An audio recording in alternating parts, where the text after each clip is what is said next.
Hello વિદ્યાર્થી મિત્રો, હવે એક નવો ટોપિક ત્રુટિ એટલે શું અને માપનમાં ઉદ્ભવતી ત્રુટિઓના પ્રકાર વર્ણવવાના છે. ત્રુટિ એટલે અવલોકનમાં રહેલી અચોકસાઈનું માપ છે.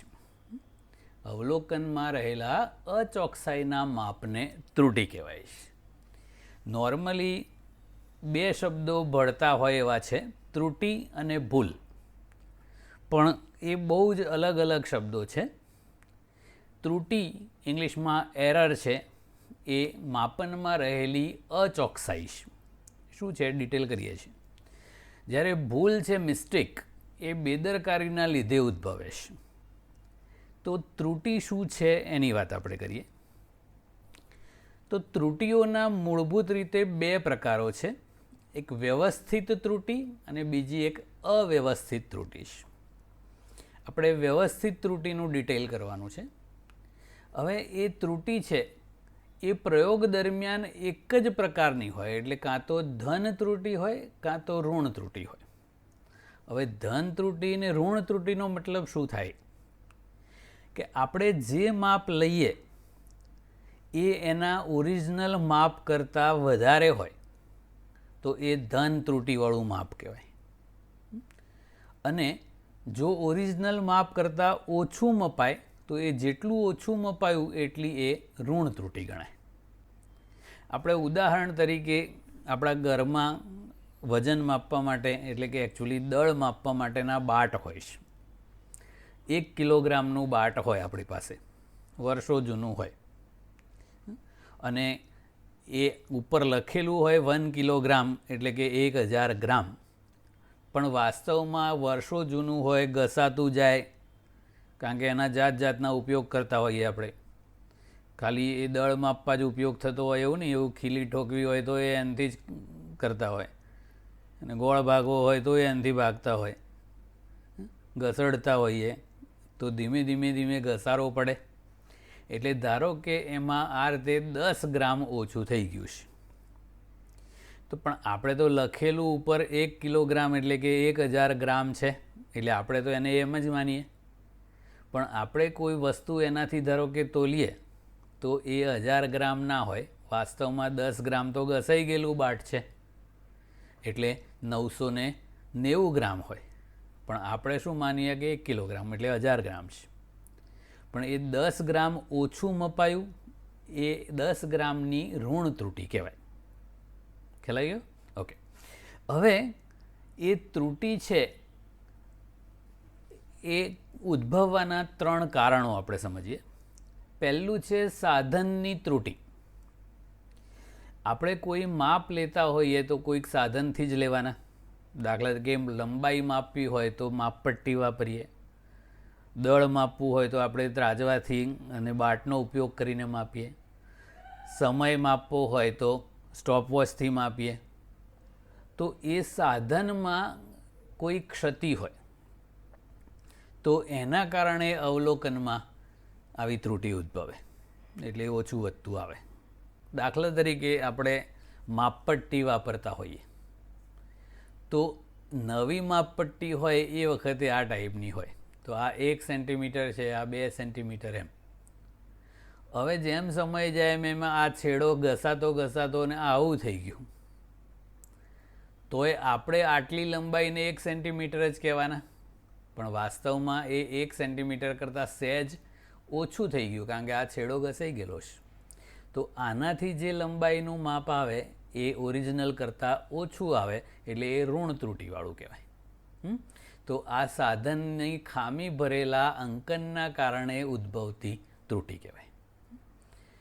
પછી આપણે વર્નિયર કેલિપર્સની વાત કરેલી, ખ્યાલ છે? તો વર્નિયર કેલિપર્સમાં 2 સ્કેલ હોય છે. એક મુખ્ય માપપટ્ટી, એ આપણા આ માપપટ્ટી જેવી જ હોય, અને બીજી એક વર્નિયર માપપટ્ટી હોય છે. તો એ વર્નિયર કેલિપર્સ પરફેક્ટ છે એવું ક્યારે કહેવાય? તો આ મુખ્ય માપપટ્ટીનો 0 અને આ વર્નિયર માપપટ્ટીનો 0 એ બે એક્ઝેક્ટ સામ સામે હોય તો જ. આ નથી, જુઓ, મુખ્ય માપપટ્ટીનો 0 અહીંયા છે અને વર્નિયર માપપટ્ટીનો 0 તો અહીંયા છે, તો આ ત્રુટિવાળું સાધન કહેવાય. તો એ સાધનની ખામી ભરેલા કેલિબ્રેશન એટલે કે અંકનના કારણે ઉદ્ભવતી ત્રુટિ કહેવાય. ઓકે, બીજું કરીએ, પ્રયોગ પદ્ધતિને કારણે ઉદ્ભવતી ત્રુટિ. દાખલા તરીકે આપણે થર્મોમીટરની મદદથી શરીરનું તાપમાન માપીએ છીએ. તો એ થર્મોમીટર છે એ માપે ક્યારે આપણું તાપમાન, કે આપણી બોડીનું તાપમાન અને એ થર્મોમીટરનું તાપમાન સરખું થાય ત્યારે. હવે આપણા શરીરમાંથી ઉષ્મા ક્રમશઃ થર્મોમીટરમાં પ્રસરતી હોય, તો એને આપણા શરીર સાથે પ્રોપરલી સંપર્કમાં રાખવું પડે. પછી થર્મોમીટર દાંતમાં દબાઈ રાખો અને પછી થોડી વાર રહીને માપો તો આપણા બોડીનું ટેમ્પરેચર ના આવે, ખોટું મપાય. પછી આમ મોઢા મૂકીને તરત જ કાઢીને માપી લો તોય ખોટું મપાય. તો એ ખામી ભરેલી પ્રયોગ પદ્ધતિ કહેવાય. પછી આવું છે કે તમે કેમેસ્ટ્રીમાં પ્રયોગ કરતી વખતે આ વસ્તુ જોશો કે બ્યુરેટમાં અવલોકન લેવાનું હોય ત્યારે આંખ છે એ આ બ્યુરેટના સ્કેલને બરાબર લંબ આમ જ રાખવી પડે અને તો જ સાચું અવલોકન આવે. તમે આમ કે આમથી માપો તો એ ખોટા અંક બતાવે. એટલે સાચું અવલોકન લેવાની પદ્ધતિ આ છે કે એ સ્કેલને બરાબર આમ સામેથી જોવું પડે લંબ રીતે. તો તમે ખોટી પદ્ધતિ વાપરતા હો તો ખોટું અવલોકન આવે, તો એ ત્રુટિવાળું અવલોકન કહેવાય. આ જે પ્રયોગ પદ્ધતિને કારણે ઉદ્ભવતી ત્રુટિ છે એ નિવારી શકાય. કેવી રીતે? તો એને પ્રોપર શીખવાડી દેવાનું કે આ રીતે જોવાનું, એટલે એ ત્રુટિનું નિવારણ થઈ જાય. આ ત્રુટિનું નિવારણ આપણાથી ના થાય તો નક્કી કરી દેવાનું કે એ કેટલું ઓછું માપ માપે છે, અને પછી જો એ ઋણ ત્રુટિ હોય એટલે એ ઓછું માપ માપતું હોય તો છેવટે ફાઇનલ અવલોકનમાં એટલું ઉમેરી દેવાનું. અને ધન ત્રુટિ હોય એટલે ઓરિજિનલ કરતાં વધારે માપતું હોય તો કેટલી ધન ત્રુટિ છે એ ગણીને પછી ફાઇનલ અવલોકનમાંથી બાદ કરી દેવાની, એટલે એનું સોલ્યુશન મળી જાય. ત્રીજા પ્રકારની વાત કરીએ તો વ્યક્તિગત ત્રુટિ. અવલોકન લેનારની વ્યક્તિની અવલોકન લેવાની ખાસિયત અથવા પદ્ધતિ અથવા બેકાળજી અથવા અયોગ્ય ગોઠવણી, આના કારણે ત્રુટિ ઉદ્ભવે. દાખલા તરીકે આપણને એવું કીધું છે કે આમ કોઈ પણ માપન લેતા હોય તો બરોબર સાધનને લંબ આમ જ જોવાનું, તો ત્રાંસું જુઓ તો ખોટું અવલોકન આવે. પછી જે સાધનને પ્રોપરલી ગોઠવવાનું હોય એના બદલે આડાઅવળી ગોઠવીને અવલોકન લો તોય પ્રોબ્લેમ થાય. તો એ વ્યક્તિગત ત્રુટિ કહેવાય. તો એ પ્રયોગ પદ્ધતિને પ્રોપરલી શીખવાડી દેવામાં આવે કે આ જ રીતે અવલોકન લેવાનું, તો આનું નિવારણ થઈ શકે. તો આ જે ત્રુટિઓ છે એ વ્યવસ્થિત ત્રુટિ છે અને એ ત્રુટિ જેટલી બને એટલી ઓછી કરી શકાય. સાધનની ત્રુટિ છે એ વધારે વિભેદનવાળા એટલે લઘુત્તમ માપશક્તિ જેની સૂક્ષ્મ હોય એવા સાધન વાપરવાના. ધારો કે લંબાઈ માપવા માટે આપણે માપપટ્ટી વાપરતા હોય તો એના બદલે વર્નિયર કેલિપર્સ વાપરવાનું, અથવા એના બદલે સ્ક્રૂ ગેજ વાપરો તો ત્રુટિ એકદમ ઓછી થઈ જાય. પછી પ્રોપર ગોઠવણી કરો તો આ ત્રુટિ પણ નિવારી શકાય. અવલોકન કરતાને કેવી રીતે પ્રયોગ કરવો એકદમ વ્યવસ્થિત સમજાવી દેવામાં આવે તો આ ત્રુટિનું પણ નિવારણ થઈ શકે. એટલે વ્યવસ્થિત ત્રુટિ છે એ શક્ય એટલી ઓછી કરી શકાય છે. હવે બીજો પ્રકાર છે અવ્યવસ્થિત ત્રુટિ. અવ્યવસ્થિત ત્રુટિ પર આપણું કોઈ નિયંત્રણ ના હોય, એ પ્રયોગ ઉપર અસર કરતા હોય એવા બાહ્ય પરિબળોના કારણે ઉદ્ભવતી હોય છે. અને એ બાહ્ય પરિબળો અનિયમિત રીતે બદલાતા જાય તો એમાં આપણું કશું ચાલે નહીં. દાખલા તરીકે તમે ઓમનો નિયમ ખબર છે આપણને, R=V/I હતો ને. તો આપણે ઓમના નિયમની મદદથી ધારો કે અવરોધ માપતા હોઈએ તો એકવાર શિયાળામાં આપણે પ્રયોગ કર્યો અને એક અવરોધનું માપન કર્યું. એ જ પ્રયોગ ઉનાળામાં કરો તો જવાબ સહેજ જુદો આવે છે, કારણ કે એ અવરોધના મૂલ્ય ઉપર તાપમાનની અસર થાય છે. તો એમાં આપણે કશું ના કરી શકીએ ને, કે ઉનાળા શિયાળામાં ના ચેન્જ કરી શકાય આપણાથી. પછી ઘનતા માપવાની હોય, ધારો કે ઘનતા ખબર છે ને, દળ ભાગ્યા કદવાળી. તો આપણે દિવેલની ઘનતા શિયાળામાં માપીએ અને ઉનાળામાં માપીએ તો અલગ અલગ આવે. શિયાળામાં દિવેલ ઘટ્ટ હોય એટલે એની ઘનતા વધારે આવે, અને ઉનાળામાં પતલું થઈ જાય તો ઘનતા ઓછી આવે. તો આપણે ખોટી માપીએ એવું ના કહેવાય. એ અવ્યવસ્થિત ત્રુટિના કારણે ઉદ્ભવેલી એ અવલોકનમાં ખામી આવી, એટલે કે એ ત્રુટિ આવી. તો એ સુધારી ના શકાય, પણ શું કરવું પડે, આપણે કૌંસમાં લખી દેવાનું કે આટલા તાપમાને ઘનતા માપી છે, એટલે જોનારને ખબર પડી જાય કે આ ઉનાળામાં માપેલી છે એટલે ઓછી છે, ને શિયાળામાં માપી છે એટલે વધારે છે. પણ આનું કોઈ કેલ્ક્યુલેશન કે નિવારણ ના હોઈ શકે. ઓકે, તો અવ્યવસ્થિત ત્રુટિ છે એ ગમે એટલી વાર પ્રયોગ કરો તો દર વખતે અલગ અલગ ત્રુટિ બતાવે, જેવું ટૂંકમાં એ પરિબળ. આમાં એવું ના હોય. વ્યવસ્થિત ત્રુટિ છે એ દર વખતે એક જ ટાઈપની ત્રુટિ આવે, કે ધારો કે આપણા ઘરમાં જે 1 કિલોગ્રામનું બાટ છે તો એમાં 10 ગ્રામ ઓછું મપાય છે, એટલે 10 ગ્રામની ઋણ ત્રુટિ છે. તો 25 વખત માપો ને તો દર વખત 10-10 ગ્રામની જ ઘટ આવે. એટલે એમાં સવાર માપો તો 15 ગ્રામનો ફરક પડે ને સાંજે 20 ગ્રામનો ફરક પડે ને બપોરે 10 ગ્રામ, એવું ના હોય. એટલે વ્યવસ્થિત ત્રુટિ છે એ દર વખતે એક જ સરખી રહે, જ્યારે અવ્યવસ્થિત ત્રુટિ છે ગમે ત્યારે ગમે તે બદલાઈ જાય. એટલે આનું આપણે કશો અંદાજ લગાવી શકીએ નહીં. એટલે આપણું બધું ધ્યાન કેન્દ્રિત કરવાનું છે આ વ્યવસ્થિત ત્રુટિ પર. તો આની ગણતરીઓ આપણે કરવાની છે, અને બહુ જ મહત્ત્વનો ક્વેશ્ચન છે, અને એ પૂછવા લાયક છે, અને એના પરથી દાખલા પણ પૂછાય છે. એટલે હવે એ કરીએ છીએ. મિત્રો, બહુ જ મહત્ત્વનો પ્રશ્ન, બરાબર ધ્યાન આપવાનું છે. આપણે 3 પ્રકારની ત્રુટિઓની ગણતરી કરવાની છે: નિરપેક્ષ ત્રુટિ, સાપેક્ષ ત્રુટિ અને પ્રતિશત ત્રુટિ. શું છે એ? તો આપણે ધારો કે કોઈ એક ભૌતિક રાશિનું અવલોકન લેવું છે. કોઈ એ નામની ભૌતિક રાશિ છે. હવે એ ભૌતિક રાશિનું સાચું મૂલ્ય કેટલું છે એ આપણને ખબર નથી. તો ફિઝિક્સમાં હંમેશા એક વસ્તુ ધ્યાનમાં રાખવાની, કે કોઈ પણ માપ એક વાર નહીં લેવાનું. એક કરતાં વધારે વખત માપ લેવાનું, અને પછી એનું સરેરાશ મૂલ્ય કરવાનું. એને આપણે સાચું મૂલ્ય ગણવાનું. સરેરાશ ખબર છે ને, અવલોકનોનો સરવાળો ભાગ્યા અવલોકનોની સંખ્યા. તો એ અવલોકનનું સરેરાશ મૂલ્ય કહેવાય. તો એ આપણું સાચું મૂલ્ય ગણવાનું.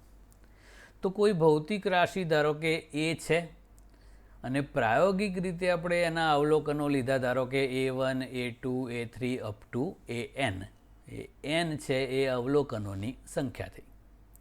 તો એનું સરેરાશ એ મીન શોધવું હોય, મીન એટલે સરેરાશ, તો અવલોકનોનો સરવાળો ભાગ્યા અવલોકનોની સંખ્યા. A1 plus A2 plus up two AN upon n.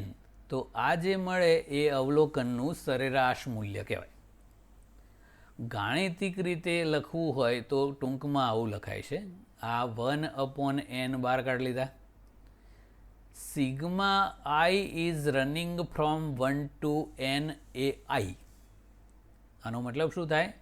Sigma એટલે સરવાળો. આઈની કિંમત 1, 2, 3, 4 અપ ટુ n સુધી બદલવાની. આ તો પહેલાં i ઇક્વલ ટુ 1 મૂકો એટલે A1. સિગ્માનો મતલબ સરવાળો એટલે પ્લસ. પછી આઈની કિંમત 2 મૂકવાની એટલે A2. પછી પ્લસ અપ ટુ આઈની કિંમત n સુધી મૂકવાની.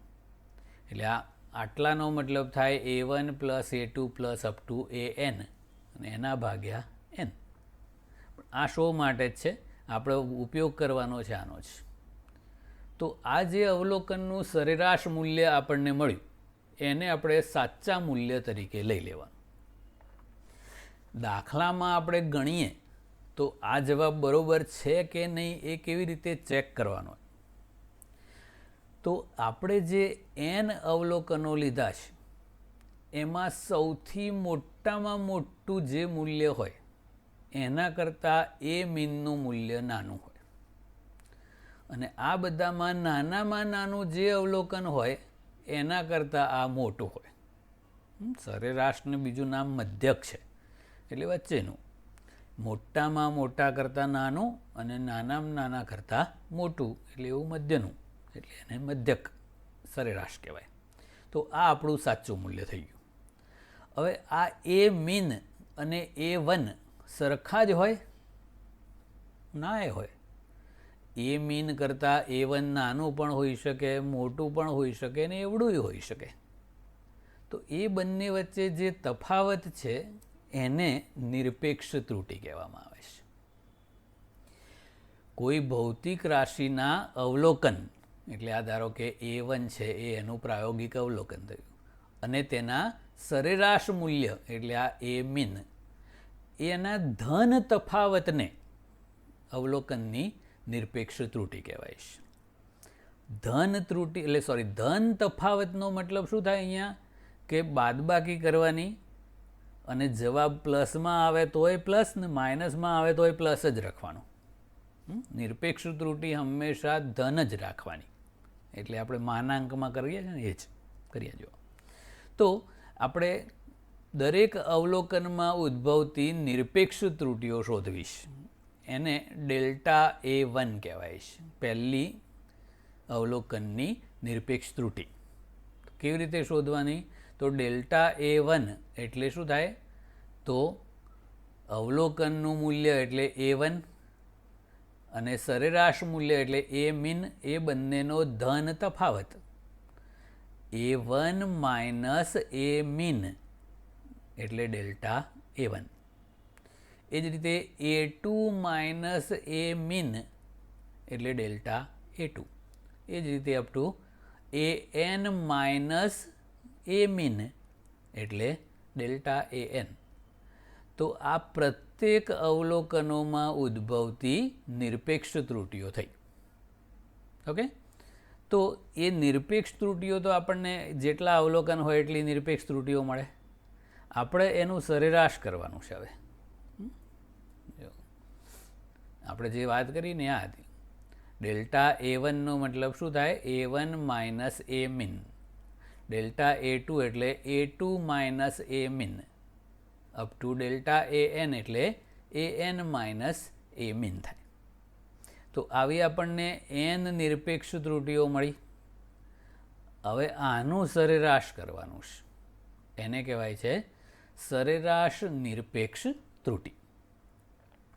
તો સરેરાશ નિરપેક્ષ ત્રુટિ ડેલ્ટા એ મીન એટલે શું કરવાનું? આ બધાના ધન તફાવતો જે મળ્યા ને, માનાંકમાં delta A1 plus delta A2 માનાંકમાં plus up to delta AN માનાંકમાં ભાગ્યા n.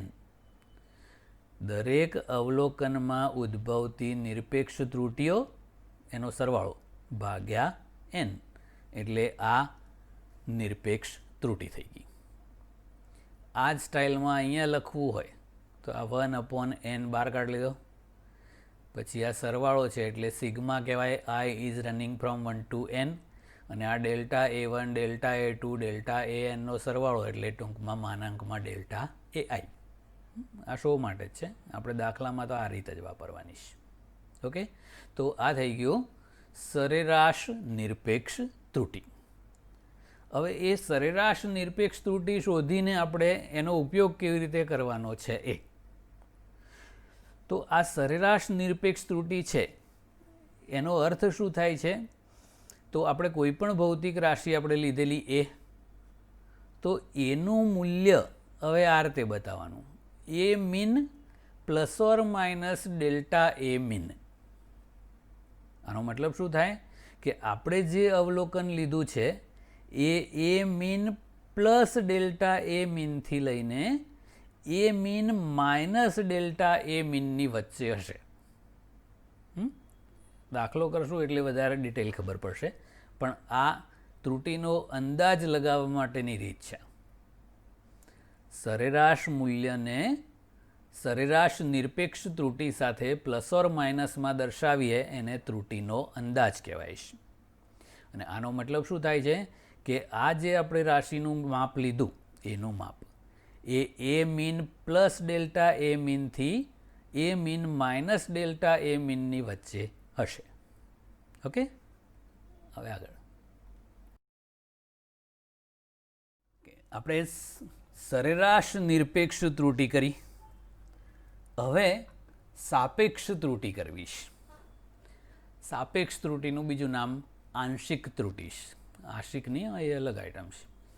તો સાપેક્ષ ત્રુટિ એટલે પ્રયોગ દરમિયાન મળતી સરેરાશ નિરપેક્ષ ત્રુટિ એટલે ડેલ્ટા એ મીન અને સરેરાશ મૂલ્ય એટલે એ મીન એના ગુણોત્તરને સાપેક્ષ ત્રુટિ કહેવાય છે. તો સાપેક્ષ ત્રુટિ બરાબર delta A mean upon A mean. તો આને કહેવાય છે સાપેક્ષ ત્રુટિ. સરેરાશ નિરપેક્ષ ત્રુટિ અને સરેરાશ મૂલ્યનો ગુણોત્તર એટલે સાપેક્ષ ત્રુટિ. હવે બીજું છે પ્રતિશત ત્રુટિ. સાપેક્ષ ત્રુટિને ટકામાં દર્શાવવામાં આવે તો એને પ્રતિશત ત્રુટિ કહેવાય. તો આ ડેલ્ટા એ, આ જે ઠ જેવું છે ને એ સ્મોલ ડેલ્ટા કહેવાય અને આ ત્રિકોણ છે એ કેપિટલ ડેલ્ટા કહેવાય છે. એટલે આને વાંચવાનું ડેલ્ટા એ જ. તો ઠ એ નહીં કહેવાનું પાછું. તો ડેલ્ટા એ એને ટકામાં દર્શાવવું હોય તો 100 વડે ગુણવાના. તો ડેલ્ટા એ ગુણ્યા 100 કરો એટલે ટકા થઈ જાય.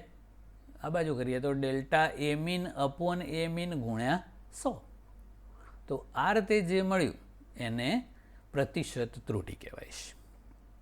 ઓકે, તો આવી 3 પ્રકારની ત્રુટિઓ થઈ ગઈ: નિરપેક્ષ ત્રુટિ, સાપેક્ષ ત્રુટિ અને પ્રતિશત ત્રુટિ. મિત્રો, અહીંયા સુધીનો વિડીયો 2 વાર જોવાનો અને આ 3 ત્રુટિઓ ગણતી વખતે આપણે આખી જે પ્રોસેસ કરી એ બરાબર યાદ રાખવાની. ફટાફટ એકવાર હું રિવાઇઝ કરી દઉં છું. સૌથી પહેલાં આપણે એક અવલોકન લેવાનું એ. તો એનું એક અવલોકન નહીં લેવાનું, એના n અવલોકનો લીધા A1, A2, A3 up to AN.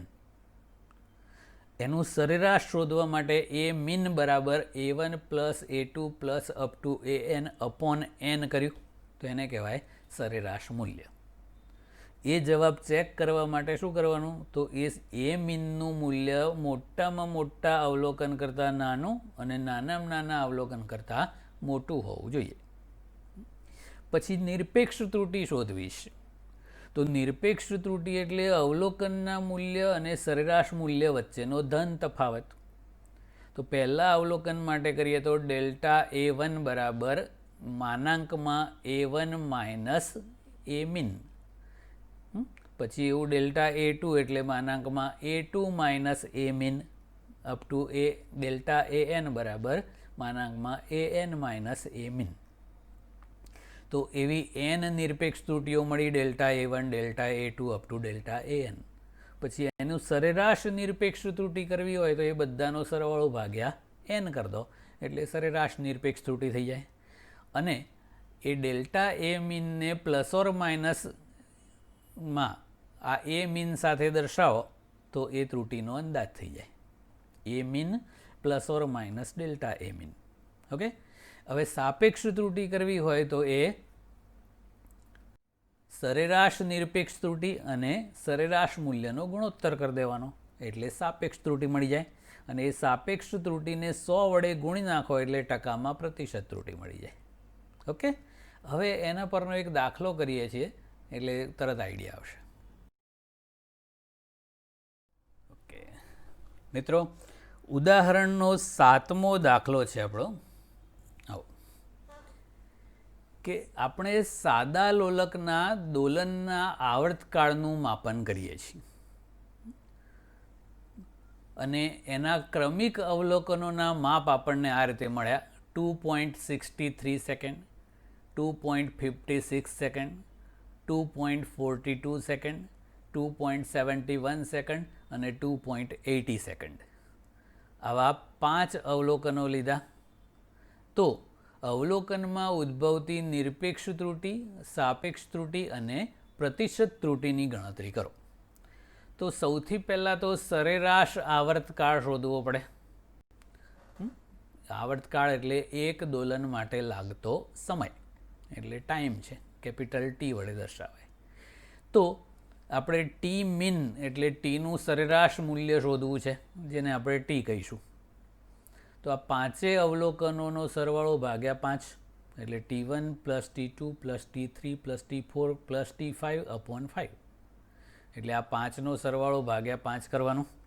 એ કિંમતો મૂકીએ તો T1 એટલે 2.63, T2 એટલે 2.56, T3 એટલે 2.42, T4 એટલે 2.71 અને T5 એટલે 2.80 ડિવાઈડ બાય 5.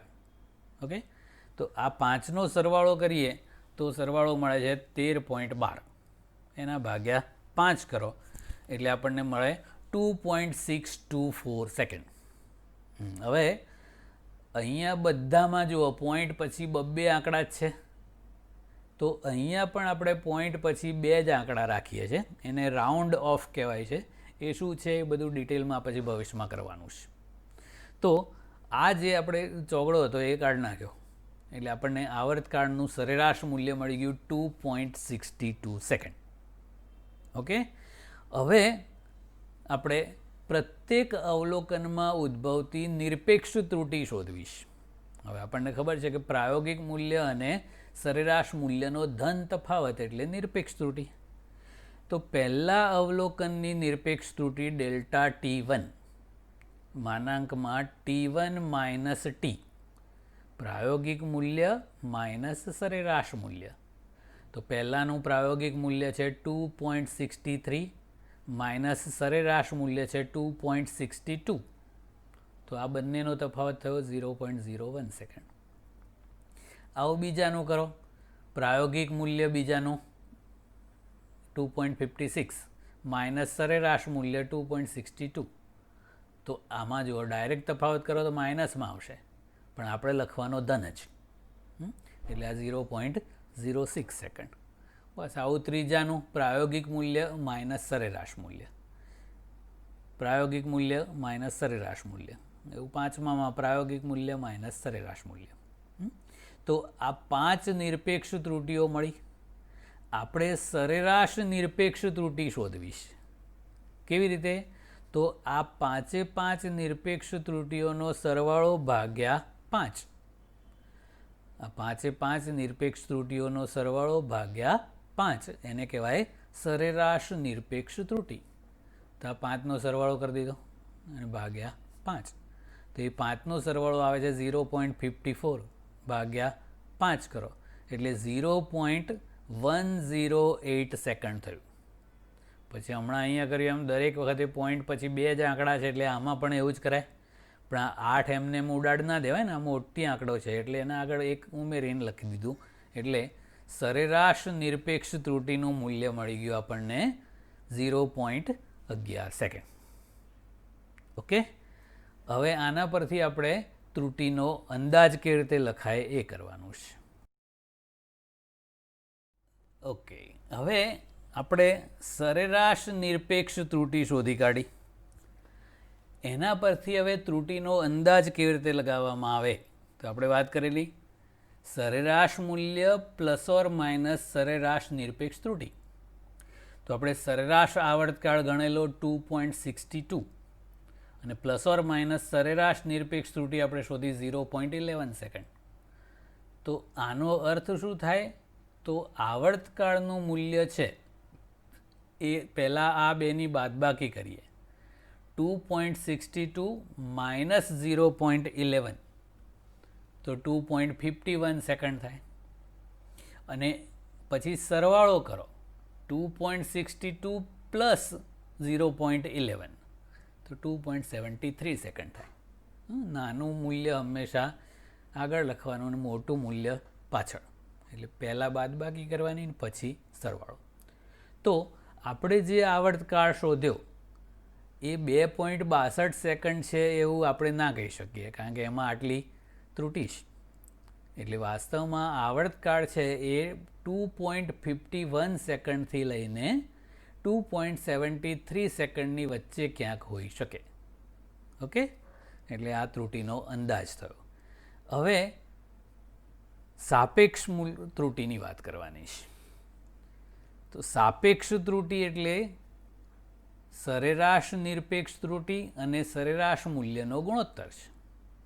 એટલે આ સરેરાશ નિરપેક્ષ ત્રુટિ ભાગ્યા સરેરાશ મૂલ્ય.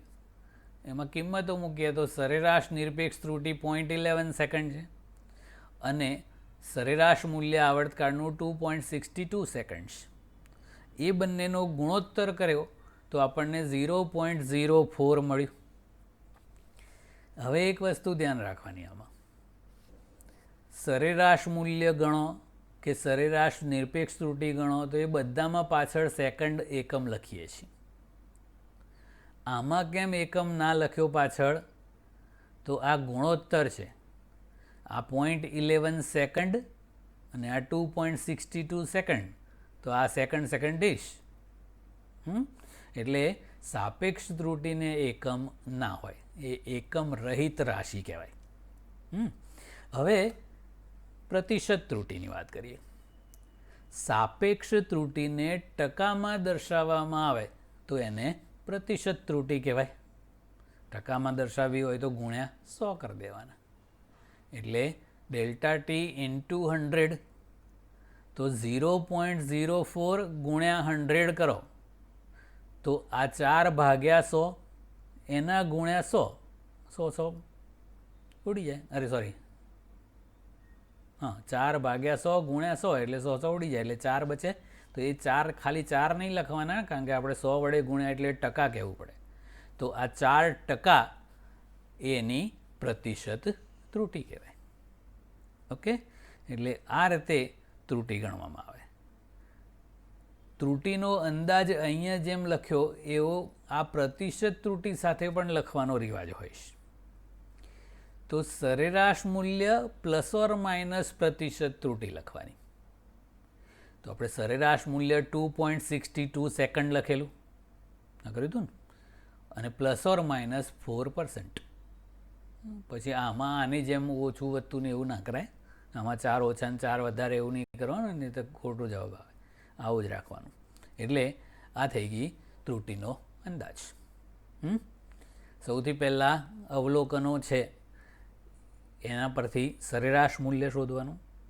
પછી પ્રાયોગિક મૂલ્ય અને સરેરાશ મૂલ્યના ધન તફાવતો કરો એટલે નિરપેક્ષ ત્રુટિઓ મળે. પછી બધી નિરપેક્ષ ત્રુટિઓનું સરેરાશ કરવાનું. પછી એ સરેરાશ નિરપેક્ષ ત્રુટિ અને સરેરાશ મૂલ્યનો ગુણોત્તર કરો એટલે સાપેક્ષ ત્રુટિ મળે, અને એના ગુણ્યા 100 કરો એટલે પ્રતિશત ત્રુટિ મળે. સિમ્પલ. ફિઝિક્સ બહુ સહેલો વિષય છે, પણ એને ટચમાં રહેવું પડે. એટલે ફોન બાથમાં લઈને ઊંઘવાનું એવું નહીં. ટચમાં રહેવાનો મતલબ એને વારંવાર અભ્યાસ કરવો પડે. બહુ જ વાંચવું પડશે, સખત વાંચવું પડશે. અને એક જ વખતમાં યાદ રહી જાય એવો વિચાર નહીં કરવાનો, નહીં જ રહે. એક જ વખતમાં યાદ રહી જાય તો સમજી લેવાનું કુછ લોચા હે.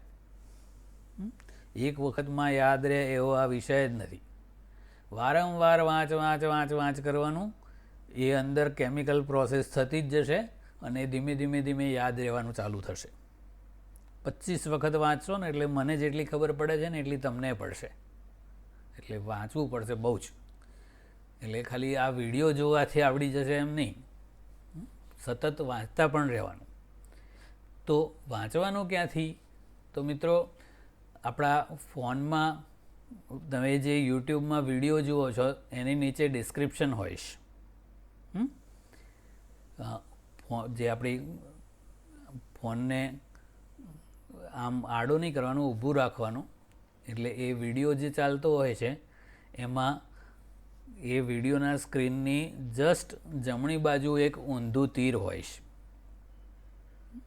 અને એ તીર પર ક્લિક કરશો એટલે નીચે બધું લખેલું ખુલશે. એ ડિસ્ક્રિપ્શન કહેવાય છે. એ આપણે વિડીયો લેક્ચર નંબર 2માં સમજાયેલું. એ ડિસ્ક્રિપ્શન દર વખતે વિડીયોમાં ચેક કરતા રહેવાનું. તો આ જે આપણે ભણાવ્યું એની PDF કોપી છે એ એમાં ડાઉનલોડ કરવા મળશે. બસ એમાંથી ડાઉનલોડ કરી દેવાની અને પછી એમાંથી રીડ કરવાનું. ના ખબર પડે તો ફરીથી પાછો વિડીયો જોઈ લેવાનો. આપણે એવું તો છે નહીં કે એકવાર ભણ્યા ને પછી ગાયબ થઈ ગયું. વિડીયો સતત જો કરશો એટલે ના ખબર પડી હોય તો એ એટલી વસ્તુ ફરીથી જોઈ લેવાની. એટલે એ સતત વાંચતા જવાનું, જે પોઈન્ટમાં ખબર ના પડે ફરી પાછો એકવાર વિડીયો જોઈ લેવાનો. બસ આવું કરવાનું ને અત્યારે આ જ કરવાનું છે. અને જેટલું વધારે રિવિઝન કરશો એટલી જલ્દી ખબર પડશે. Okay, that's it. Take care. By.